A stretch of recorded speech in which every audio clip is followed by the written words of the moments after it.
Sir నమస్కారం. ఎవరో జరగండి వెనక్కి.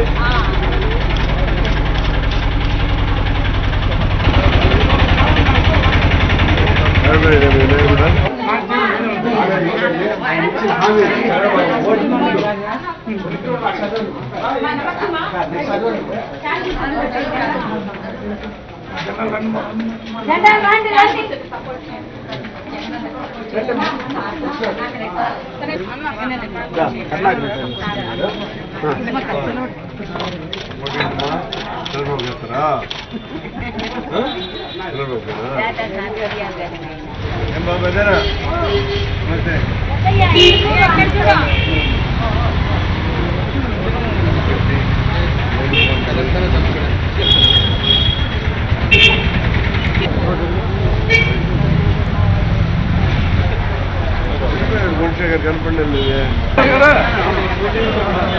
చెప్పు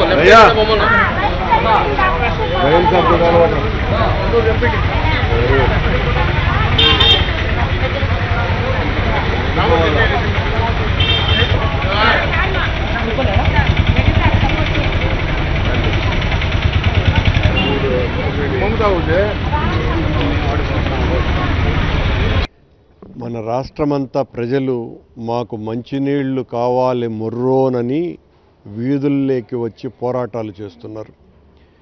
చంద్రబాబు నాయుడు గారే స్వయంగా తను ముఖ్యమంత్రి అయిన వెంటనే ఈ రాష్ట్రంలో ఉన్నటువంటి ప్రతి గృహానికి 20 లీటర్ల చొప్పున 2 రూపాయలతో ఎన్టీఆర్ సుజల స్రవంతి అనేటువంటి పథకానికి సంబంధించి తొలి ఫైలు మీద సంతకం పెట్టినారు.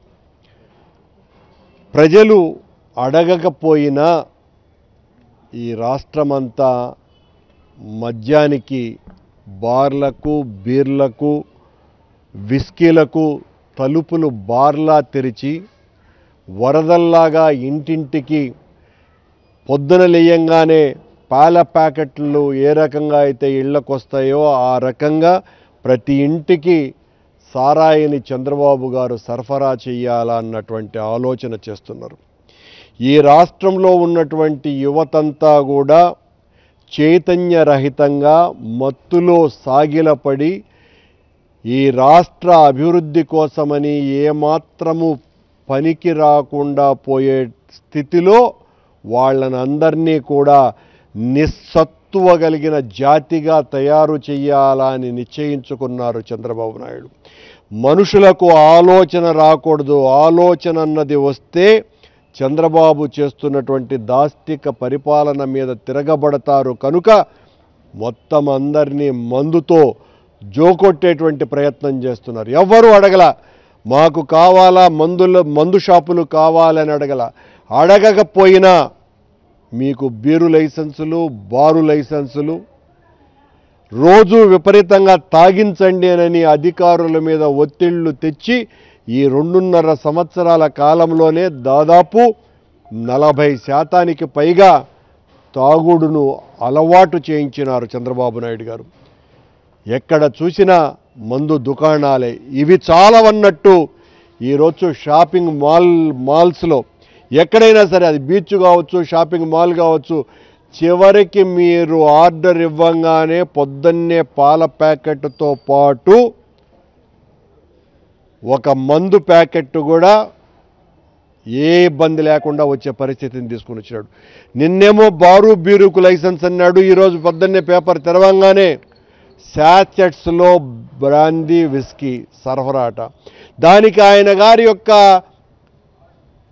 ఏదో ఒక సొగసైనటువంటి మాట చెప్పాలి కదా, బాటిల్లో అయితే డైల్యూట్ చేస్తున్నారు, దీంట్లో అయితే చిక్కగా తాగొచ్చును కనుక డైల్యూట్ చేయడానికి వీలు లేనట్టుగా ప్యాకెట్లలో సంకల్లో పెట్టుకొని హ్యాపీగా ఎక్కడ పడితే అక్కడ తాగటానికి అనువుగా ఇంటింటికి ఈ సాచెట్ కార్యక్రమాన్ని సరఫరా చేసేటువంటి పథకానికి కూడా చంద్రబాబు నాయుడు గారు శ్రీకారం చుట్టారు. ప్రజలందరూ కూడా మొత్తుకుంటున్నారు. దేశ అభివృద్ధికి అత్యంత హానికరమైనటువంటి ప్రమాదకారి మద్యం, మత్తు. ఈ మత్తు నుండి యువతను మేల్కోనేటట్టు చేయాల్సింది పోయి శాశ్వతంగా చంద్రబాబు నాయుడు గారు 4 పథకాలు ప్రకటించి వీళ్ళకందరికీ కూడా నేను ఉచితంగా భోజనం అందిస్తున్నా, 2 రూపాయలకే బియ్యం అందిస్తున్నా అని మాయమాటలు చెప్పటం కాదు. మీరు ఇంటికి 10 రూపాయల మేర ఈ రకమైనటువంటి రాయితీలు బియ్యం ద్వారానో చక్కెర ద్వారానో మరే రకమైనటువంటి ద్వారానో మనిషికి అందితే ప్రతి ఒక్కరిని తాగుబోతుల్ని చేయటం ద్వారా రోజుకు 200 రూపాయల మందు తాగి 70 రూపాయలు ప్రభుత్వానికి పన్ను రూపంలో కడుతున్నాడు అత్యంత కడు దయనీయమైనటువంటి పేదవాడు. రోజు వాడి దగ్గర 70 రూపాయల ట్యాక్స్, అదనంగా ఈ మందు.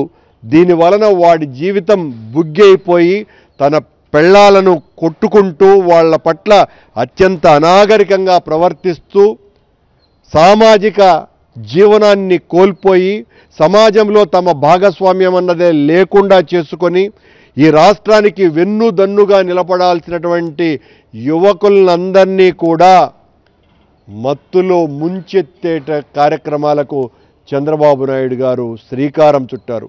బీచ్ ఫెస్టివల్ అంటాడు.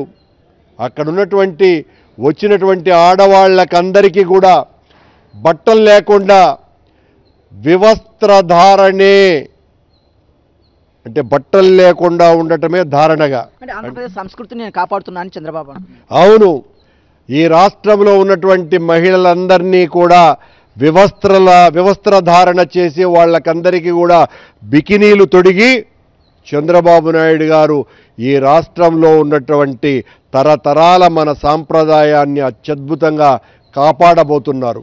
40 సంవత్సరాల క్రితం ఏ ఊర్లోనూ కూడా ఎక్కడో పట్టణాలలో తప్ప గ్రామాలకు సారాయే మత్తుమందే తెలియనటువంటి గ్రామాలకంతా కూడా మన సాంప్రదాయం ఇది. వేదాలలో సోమరసం పూర్తిగా తాగినారు, మనం తాగకపోతే ఎలానని ప్రతి ఇంటిలోనూ కూడా మందు బాటిల్ నేరుగా వచ్చే సౌకర్యం కల్పించి మన సాంప్రదాయానికి అగ్రపీఠం వేస్తున్నారు చంద్రబాబు నాయుడు గారు.